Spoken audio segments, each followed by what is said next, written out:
यमुना नदी के किनारे एक गांव था रतनपुर। उस गांव में एक चुड़ैल का साया था। वो चुड़ैल बहुत ही अजीब थी। एक दिन, मुनिया के बापू, जल्दी अंदर आइए। सुरेश अभी नींद में था, चिल्ला कर बोला, क्या हुआ? गला क्यों फाड़ रही हो? ये देखो। अरे, ये कैसे हुआ? मुनिया, क्या हुआ बेटा? उससे क्या पूछ रहे हैं? बेचारी तभी से डरी सहमी हुई है। लेकिन ये तो कोई गंभीर बीमारी लगती है। हाँ, देखो तो, बेचारी की चुटिया ही काट ली किसी ने। राम राम। लेकिन एक भी बाल आसपास नहीं दिख रहा। हाँ, ये हुआ क्या समझ में ही नहीं आ रहा। ऐसे ही 2-4 दिन मुनिया को देखने और सांत्वना देने वाले भी आए। अब कुछ शांति हुई ही थी कि एक दिन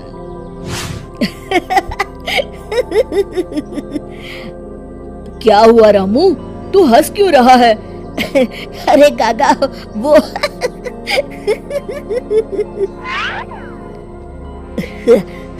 के बच्चे, कुछ बता भी। रूपा काकी की चुटिया कट गई है। हाँ, और मुन्नी भी।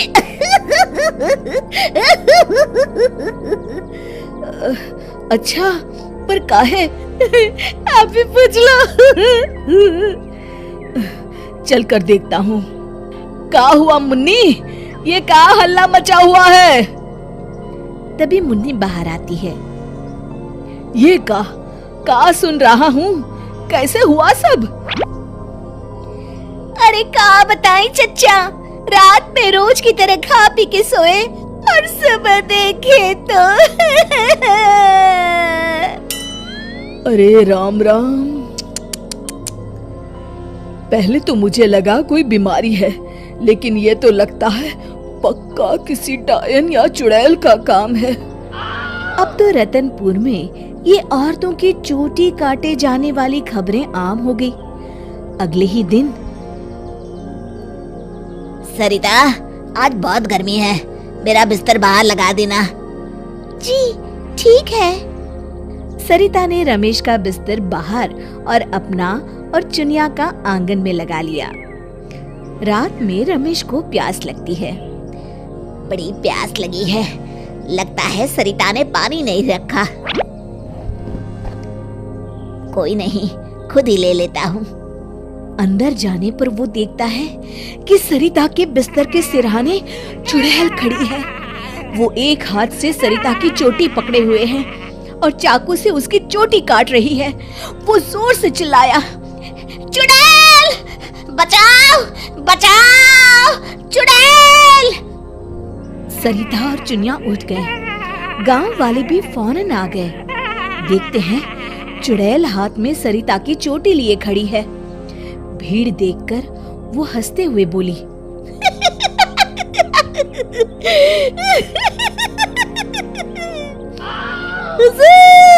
आते आते बहुत देर कर दी।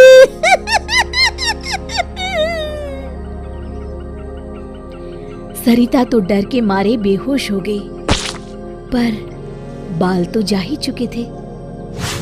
अरे आखिर चाहती क्या हो? पर चुड़ैल उनकी बात अनसुनी करके सरिता की चोटी घुमाते हुए सबकी आंखों के सामने गायब हो गई। चोटी वाली चुड़ैल की खबर जंगल की आग की तरह पूरे गांव में फैल गई और गांव में बातें चलने लगी। मुनवा, सुना है कल तेरी भाभी की भी चोटी चुड़ैल ले गई। हाँ हाँ, उन्हीं के घर मिलने जा रहा हूँ। वैसे तो ठीक ही रहा, कम से कम अब सर पर पल्लू तो टिकेगा। हाँ, ये बात सही कही आपने। इतना कह के दोनों वहाँ से चले गए। इसी तरह चुड़ैल का डर सारे गांव में बढ़ता गया और लोग घर छोड़कर वहाँ से जाने लगे। तभी कुछ गांव के लोग आपस में बात करने लगे, क्यों ना सरपंच जी के पास चले। हाँ, सरपंच जी ने दुनिया देखी है, कोई ना कोई उपाय ढूंढ ही निकालेंगे। हाँ हाँ चलो। और सभी गांव वाले सरपंच जी के घर पहुंच गए। समस्या सुनकर सरपंच ने कहा, समस्या तो सच में गंभीर है। मेरी अम्मा की भी है, आपके यहाँ भी? हाँ, अब क्या करें, चुड़ैल पर किसी का वश है क्या? कोई तो उपाय होगा सरपंच जी। इसके लिए किसी ओझा से मिलकर बात करनी होगी। तभी मदन बोलता है, अगर हमें अपने गांव से इस चुड़ैल का साया हटाना है तो हमें उसकी चोटी काटनी पड़ेगी। मेरी नानी ने मुझे बताया था कि हर चुड़ैल की शक्ति उसकी चोटी में होती है। अगर हम किसी तरह उसकी चोटी काटने में सफल हो गए तो उससे अपना गांव छुटकारा पा जाएगा। बताओ कौन जाएगा चुड़ैल के पास? मैं उसे बताऊंगा कि क्या करना है। अरे मदन भैया, हम मुखिया जी के पास आए हैं मदद मांगने, वही जाएंगे। अरे ऐसे कैसे? मैं गया तो गांव कौन संभालेगा? इस रामू को भेज देते हैं। अरे ओ मुखिया, पगला गया है क्या? भरी जवानी में मौत के मुंह में चला जाऊं? तुम सब छोड़ो, मैं चला जाऊंगा। देखो, वो चुड़ैल अपना काम तभी करती है जब कोई सो रहा हो। आज तक कोई जगा हुआ इंसान उसका शिकार नहीं हुआ है ना? हाँ, सो तो है। तो आज रात सभी को जागते रहना है, सिर्फ मैं सोने का नाटक करूंगा। हाँ हाँ ठीक है। फिर मदन नकली चोटी लगाकर और साड़ी पहनकर पंचायत के चबूतरे पर ही सो गया। रात के 12 बजे चुड़ैल वहां आई। आज पूरे गांव में घुमाई, कोई सोया ही नहीं। तभी उसकी नजर चौक पर सोए मदन पर पड़ी। ये औरत यहाँ क्यों सोई है? लगता है घर में झगड़ा हुआ होगा। खैर मुझे क्या, मुझे तो बाल चाहिए। चुड़ैल ने चोटी काटने के लिए जैसे ही चोटी पकड़ी, वो निकलकर उसके हाथ में आ गई। इसके लिए वो तैयार नहीं थी, इसलिए 2 पल के लिए वो कभी चोटी तो कभी चाकू को देखने लगी। इसी समय का फायदा उठाकर मदन ने उसकी चोटी काट ली। पहले तो वो डर गई, फिर भी हिम्मत करके बोली, कौन है तू? बता कौन है तू, नहीं तो मैं तुझे खा जाऊंगी। तेरी चोटी मेरे पास है, तू मेरा कुछ नहीं बिगाड़ सकती। मदन उसकी चोटी दिखाते हुए हंसता है। मेरी चोटी दे दे, दे दे मेरी चोटी, मेरी चोटी दे दे। चीखते हुए मदन की तरफ बढ़ी। हाँ, अगर एक कदम भी आगे बढ़ाया तो मैं अभी इसे जला दूंगा। नहीं नहीं, ऐसा मत करना। नहीं करूंगा, पर एक शर्त पर। हाँ, मुझे तुम्हारी सब शर्तें मंजूर है, बस ये चोटी दे दो।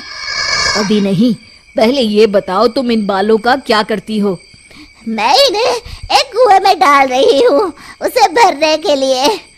वो क्यों?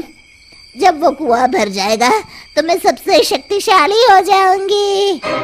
चलो वो कुआं मुझे दिखाओ, वहीं तुम्हें तुम्हारी चोटी दे दूंगा। चलो ये चोटी मुझे दे दो, इसकी मदद से हम जल्दी पहुंचेंगे। नहीं नहीं, मुझे जल्दी नहीं, पैदल ही चलते हैं। वो मदन को लेकर चलने लगी और गांव वाले भी जलती हुई मशालें लेकर उसके पीछे पीछे आ गए। सब उसकी गुफा तक पहुंच गए, जहां कुएं के अंदर उसने बाल जमा कर रखे थे। आधा कुआं तो भर गया है। देखो, दिखा दिया ना, अब जल्दी से मेरी चोटी दे दो। हाँ, क्यों नहीं, ये लो। कहते हुए मदन ने उसकी चोटी भी कुएं में फेंक दी। अरे बेवकूफ, ये क्या किया? अब मैं इतने बालों में से अपनी चोटी कैसे ढूंढूंगी? वो देखो, बीच में पड़ी है। चुड़ैल कुएं में जाकर अपनी चोटी ढूंढने लगी। उसके कुएं में उतरते ही गांव वालों ने अपनी अपनी मशालें कुएं में फेंक दी। वो धू धू करके जलने लगा। अरे बचाओ रे कोई, मैं सबके बाल वापस कर दूंगी, बचाओ। साथ ही वो चुड़ैल भी जलकर भस्म हो गई। शिक्षा: अगर मिलजुल कर किसी समस्या का हल ढूंढा जाए तो समस्या अवश्य दूर हो जाती है। दोस्तों, हमें उम्मीद है कि आपको हमारी ये कहानी पसंद आई होगी। कृपया हमारे चैनल को सब्सक्राइब करें और सभी अपडेट्स के लिए बेल आइकन जरूर दबाएं। और हाँ, वीडियो लाइक और शेयर करना मत भूलिएगा। Bye bye.